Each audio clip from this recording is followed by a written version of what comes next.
Welcome back to Cards and Comics. Today I'm doing something that I normally don't do, and for people who have been following my channel for a little bit, I gave some reasons why, and that's me being on camera live. It's very uncomfortable, a little social anxiety about doing this. But I wanted to have some conversation face to face because I feel like the hobby is at a point where we need to have more conversations, and I felt weird having a conversation with people if they can't see me, right? So that's one thing. Two, I just did a video on being scammed in the hobby, and I wanted to go through my thought process around being scammed. And three, I want to just say that right now people are experiencing the cyclical nature of the hobby and just how this hobby goes around in circles. And if you're not used to it, it can get kind of depressing and it get kind of weird. And I see the weirdness manifesting itself with other hobbyists and channels and people. Just over and over, we're seeing this kind of change in how people are, what they're buying or what they're thinking about, how they're thinking about the hobby, and just want to talk about it, And at the end of the day, this is still a lot of fun for me, in terms of collecting, enjoying what I do, making this a hobby, not a real, business. And the idea that people who try to make this into a business, unfortunately, a lot of those folks are having issues. And I think that's what we're seeing with some recent developments. So, of course, I've got my other camera on. I'm not really good at camera stuff. It took me like an hour to figure out how to get two cameras going. So this is another reason why I don't do it. But I have some cards here, I don't know, the resolution on this camera isn't great, but, so I'll be showing off a few cards. And this is me dumpster diving into my collection again. I guess I shouldn't really call it that. But, one of the hallmarks of collecting that happens is there's a fine line between collecting and hoarding. And as you collect over the years, it's hard not to think of it as hoarding because, moving material is easier said than done, especially with today's environment and how eBay and everything makes it, I think, a little harder to sell. Card shows, things like that, people want to move the fast inventory, but you're stuck with a lot of stuff sometimes that's harder to move and it kind of piles up. And this is an example of just buying things, throughout the years. And this is just stuff that's, some of it I'm going to show you is, old, comparatively.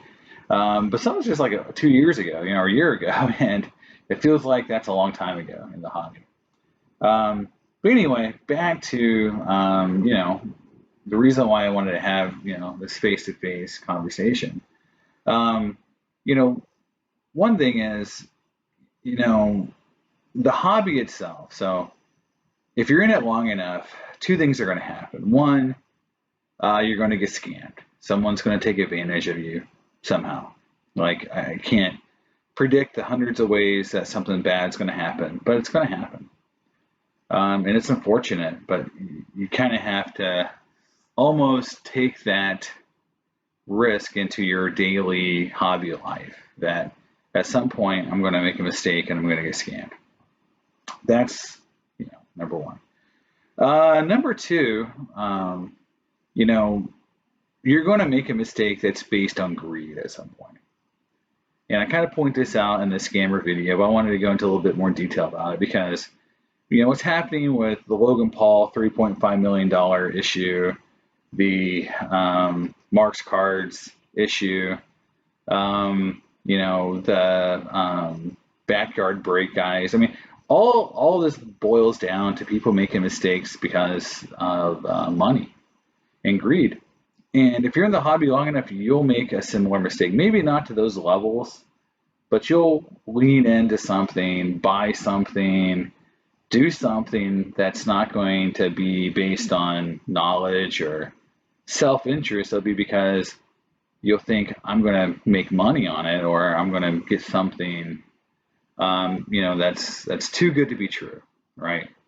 And when we do those kind of things, bad things can happen. And it's not just like how I lost $100, $200. I've seen people ruin the reputation in the hobby, do things that are just crazy, that makes it, hard for them to continue, in this space. And, the reputation, is pretty big in this hobby, and as far as for some folks. Now, I will say that some folks, like, I don't know, like Ken Golden, seem to be able to rip people off consistently and then still be a big time dealer in a PSA, subsidiary auction house now, which is kind of crazy. Um, but what I'm getting at is, you know, just knowing that, just me telling you that, at some point, most of us are going to make mistakes.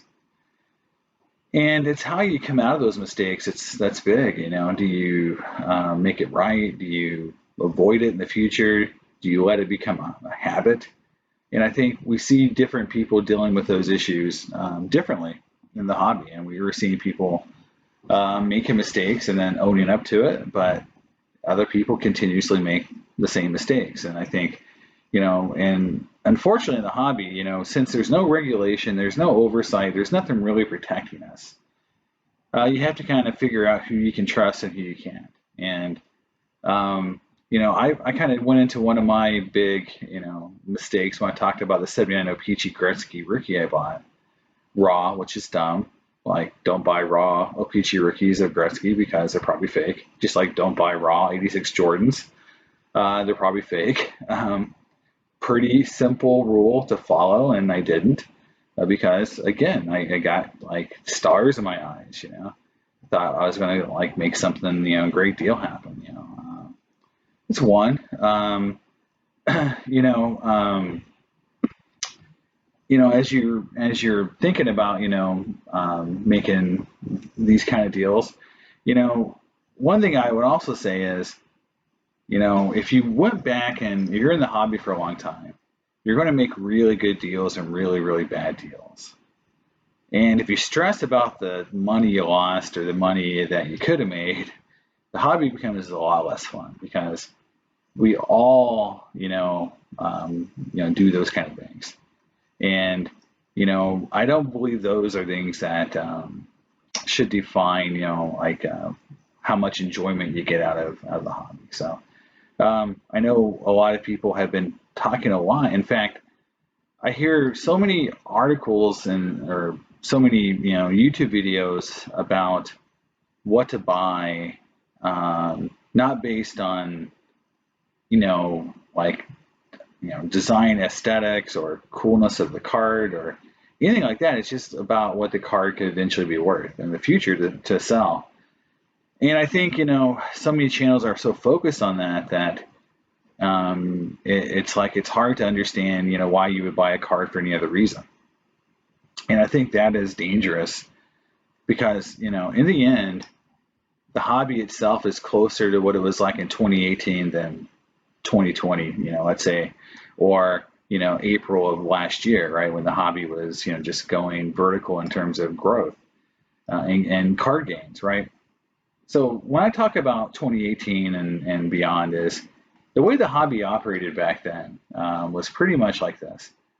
Very few players had their cards worth anything more than a few dollars when they came out. Very few cards, even in high-end products, sold for hundreds of dollars. And even fewer sold for thousands, right? And that's the way it was. Very few players. It was like on one hand for most sets. You can count them, right?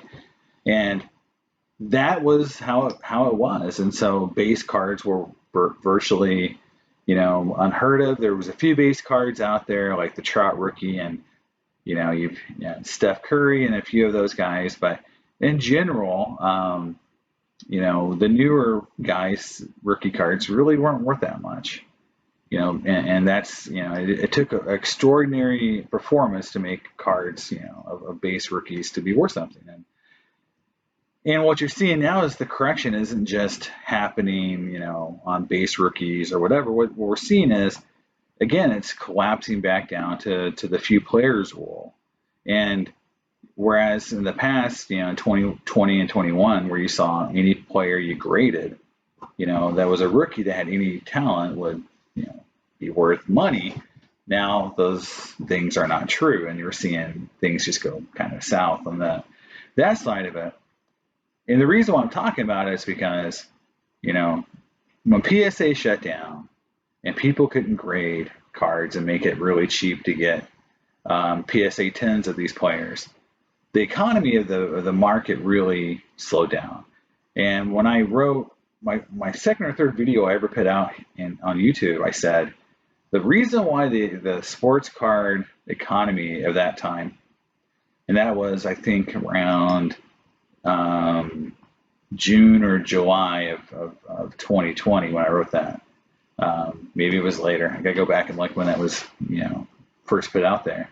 But what I was saying was this, is that since every part of the hobby was working, base cards were working, vintage cards were working, rookie cards, a high-end market was going nuts. Every aspect of the hobby was just going nuts. And so from that perspective, it seemed like it was sustainable because it wasn't just one segment. And now we're back to very small parts of the hobby are working, just like it was in like 2018 and before that. And we're seeing events that cause spikes, like performance on the field. That Chiefs-Bills playoff game is going to make Josh Allen and Mahomes cards spike again, which they should, because they had a great game. But you're not going to see players like Stafford or, Garoppolo or somebody like that really spike because they didn't play that great. And performance is going to go matter again. But with the hobby not really being in that great a shape, what's going to happen as these segments that are working are not working? Because, right now in vintage, like I said, Willie Mays is going nuts, but Roberto Clemente is kind of stable. Not every vintage player is going, bonkers right now. But the point is that as the money itself starts to kind of dwindle a little bit, and it's harder and harder to take a base card and make any money off of it, which is kind of the easiest thing to do in the hobby is find some cheap, highly printed cards and grade them and make a lot of money. You're seeing that people are going to start doing bad stuff. We're going to see a lot more people doing things that, they shouldn't. And, obviously people are going to be upside down on some cards. We're going to see people upside down on credit cards. You're going to see people dumping cards in the market, trying to get money back. I said this, I think on one of Neo's, comment sections, I said, did we really expect the sneaker boys to pay their PSA bill once the cards weren't worth anything, right? So if you were one of these guys sending in 50, 100, 500 cards at a time that got hit with the PSA, slowness, did you really expect that people would actually pay those bills if they were the ones gaming the system, trying to hoard product away from other people, using bots, things like that? Do you really expect those people to pay their bill? They're not going to. And good luck trying to track them down, PSA. But this whole economy thing is going to just trickle down. It's going to make PSA clamp down on money, which they should. It's going to make, people a lot more weary of trusting people in the hobby for a little while. That's just how it's going to happen. Baseball Card Exchange, I haven't really talked about them too much because that was the one thing that really, from my perspective, that was painful. It was painful because, I felt like I knew who those guys were. I know who they are. I've done a lot of business with them. And watching the video was painful because they really didn't do a good job. And they know they didn't. And you could tell that they were out of their league with this product. They didn't realize the amount of fake and time people would put into fakes, at that level, right? They were so used to people resealing product that the only thing they needed to worry about was the tape and how the box looked. They had no clue there was people out there just recreating everything from scratch, and they just couldn't real fathom that, right? And that's really what's happening now, and that's one of the things I wanted to talk about is the scams that are out there are going to get more and more sophisticated as the money continues to rise. These high-end cards that people are buying, the kabooms, those kind of cards, they can be faked. Look, look at the blow up card forum, post I put out there, the video in the last scammer video I put out. I show a page from blow up forums where they go through all the different basketball cards that have been faked. Those kabooms, those kind of cards can be faked, and if they're selling for $10,000, $15,000 like they are today, someone's going to do it, and it's going to be from countries that don't have similar issues trying to get those cards made. And the reason I say that is that it's hard to find who they are and hard to go and prosecute them. So they're not going to do it. The U.S. are going to do it in another country and import those cards somehow.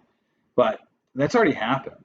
Look, when I put that video out, I wanted to do two things. I wanted to show that there was issues from 2014, like on fake PSA slabs that we're seeing again. There was issues with fake PSA slabs in 2007. There's always been issues, right? But these issues, again, I call the cyclical nature. They're coming back around. And now we're seeing it, and I think we're going to see it more and more. And the way that we're going to protect ourselves, the way we should really think about this, and is we need to stick together. We need people to figure out who the good players and bad players are, and call them out, and stick together and make the hobby as good as possible, because I don't really see communities forming like I used to. PSA forums, when I was just starting, collecting PSA heavily, there was a big community there, and it got all destroyed by the moderators, and same way for Beckett. Blowout, similar, the forums there are a little bit hard to really, be a community there. It's kind of snarky.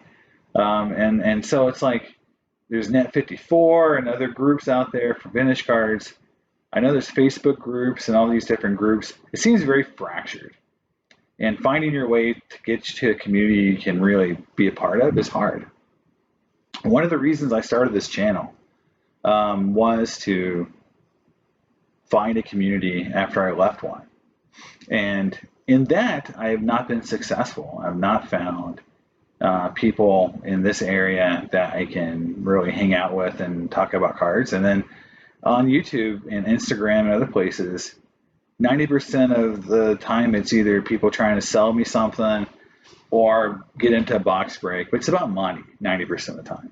If people contact me through Instagram or through YouTube or whatever, it's to either buy something in one of my videos or it's to sell me something. It's not to like hang out or talk about cards. And now I do have some folks that ask me good questions, and that's great. But it's dwarfed by the amount of people just trying to sell me something or trying to buy something in one of my videos. And I think that's just sort of how it is. I'm not trying to fight it, I was kind of disappointed about it, and I thought I'd fight it and try to do something different, but I don't think you can. I just think that's how it goes. Facebook communities I'm a part of, 90% of it's about money and value. Some of it's about collecting, but it's just not the same, when I was doing this, 20 years ago, right? So you have to kind of figure out your own way. Now, the one thing that I do feel also is, the way collecting goes and the cyclical nature of it is another thing too, is we're in a spot right now, I think, in baseball where the rookies that are out there, we've had a few years of disappointing rookies. And I know you had the Soto and Tatis, but you had last year's class, which didn't do that great. Kyle Lewis, Lou Bob. This year's was kind of just boring. So that's 2 years in a row. And what people don't realize is there were years I mean, like 5 or 6 years in a row where you had very boring classes of rookies in baseball. I remember, like the years where we had Albert Pujols and Ichiro, and then in between those was years where you had one or two guys, maybe. But 2002, 2003, 2004, those years were pretty slim in terms of rookies, right? You can find one or two guys, but again, that's how it's normal. That's normal. Same way for football.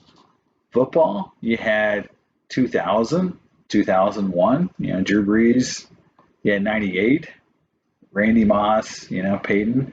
But 2002, 2003, 2004, 2005, Aaron Rodgers in 2005, you had 2004. But you had years in between where there was very little. From 2005, I mean, my gosh, there isn't a whole lot. Matt Stafford in '09. I mean, there's whole years, 2 or 3 years in a row, where you could say the whole draft class was pretty bad. 2015, 2014. I'm talking mostly quarterbacks here. But it is the nature of the beast that there's years where there's just nothing good, and basketball is the same way, right?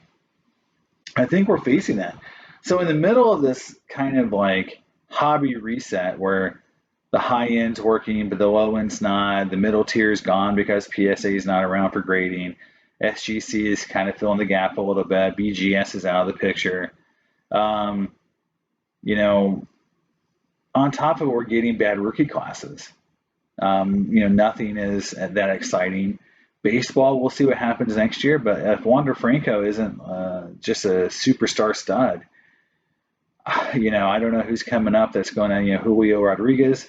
These guys could be great players, but if they're not transcendental players like Mike Trout, in a lot of cases they don't move the needle. Even players like Tatis Jr. go down because they don't win a World Series. If they just kind of be good for a year or two, nothing.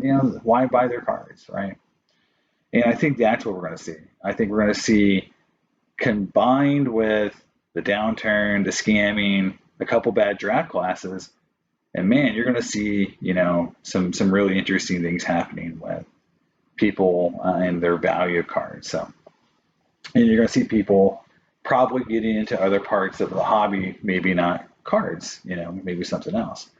Now, the game yesterday and just the weekend, I went to my collection and I was looking around and, I want to show it's just like I was able to find all these Joe Burrow rookie cards, and they're not big. Score, Prestige, Donruss, this clear cut Donruss, I think from a separate set, Mosaic, the Select, I think from, I don't know where the Select came from, right? It's a weird looking Select card because I got another one. I think this is a normal Select, and then back here I've got this, this card right here. I think one came from Chronicles. I'm not sure. These look weird. I don't know what that card's from. This regular Select. This, I think this is, I don't know what this one's from. So, it's kind of cool that, here's a Crusade. I think this is from, or Phoenix Rising. Yeah. It's kind of cool to have this many, rookies.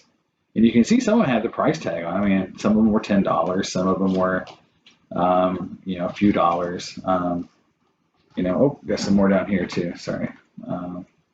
Yeah, like here's like the, price tags on some of them.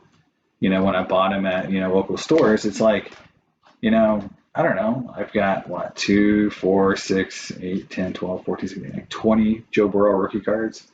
I say is like, these are just laying in boxes because, these are mostly just base cards. Maybe a few inserts mixed in or a few harder to get ones, but it'd be interesting to see what a lot like this would sell for, at a card show or, just people wanting to have a Joe Burrow rookie card that's a little cheaper. So this was interesting, to find this just laying around. And then the other one, and this was, for years when I would go through my collection, go through boxes of cards, I would just separate out the players, the good players and the bad, right? And, like you did when you were a kid. And so I just separated out like, Aaron Rodgers cards recently. And the cool thing is I found a lot of cool refractors. Like here is, I think, an '09 Finest, but then like a 2013 refractor, two of them. Then this is an X-fractor. There you go. And then original optic. This is the first year, I think 2013, or sorry, 2012. Yeah, optic. 20. No, it's not 20. Sorry, 2016 optic. Gosh. So there you go. But that's the first year, and that's the kind of the hollow, just regular optic. Here's a green 17 prism. I thought that was cool, kind of a color match. Another optic. Here's another hollow from the second year or third year of prism. And just the coolest one was this 2009 copper refractor, and numbered 649. You can kind of see it there in the light. So yeah, I mean, these are cards just laying around, and I think that's the one thing about when you're collecting for a long time. Sometimes you can, just by opening boxes and just kind of keeping stuff around, you can get cards and just kind of have them just lay around, and sometimes they're worth money and sometimes they're not. The thing that's funny is I almost had this entire copper refractor set. And so I had the Brady, the Matthew Stafford, the Peyton Manning. I still have some of the cards left, but I sold the Stafford and Brady earlier this year. So not a great decision. I also had the black refractor auto of Matthew Stafford. I sold at the beginning of the football season when Stafford cards were going nuts, thinking I made a great deal. Maybe I wish I had it back. I'm not sure. But it was those numbered to 25. So yeah, so one thing about it too is, like, as we head towards this new era of the hobby, I think we're done with this kind of I call the COVID era, or whatever we want to call it. I think we've made a clean break. We're into a different thing, and we'll see what it brings. But what I'm hoping people do is let's stick together. Let's prevent people from getting ripped off. Let's try to bring the communities back and have good card shows. I love the card show atmospheres that's going around in those videos. That's great. Wish we could take that to the online world and make that more common, to see people just helping each other. And then let's see what happens with fanatics, and let's see what happens with the future of collecting, because I think we're at the crossroads. Something great can happen, or something that could put us back into that 1990s era that I lived through, that wasn't great. And so let's hope that we can do things better. Now, the last thing I'll say is from the pessimistic viewpoint, I don't think having more big companies involved is that great. From the perspective that they'll do the right thing. I think they'll do the thing that protects them, and maybe that'll help us. But they're not going to do things out of the goodness of their heart to help us as collectors. So I think we should probably give up that ghost and say, look, PSA is not going to create, things to help us, right? They went in bed with Wada and Ken Golden, for example. They don't have the greatest business sense in terms of ethics, so they're in it for making money. So let's just make that clear.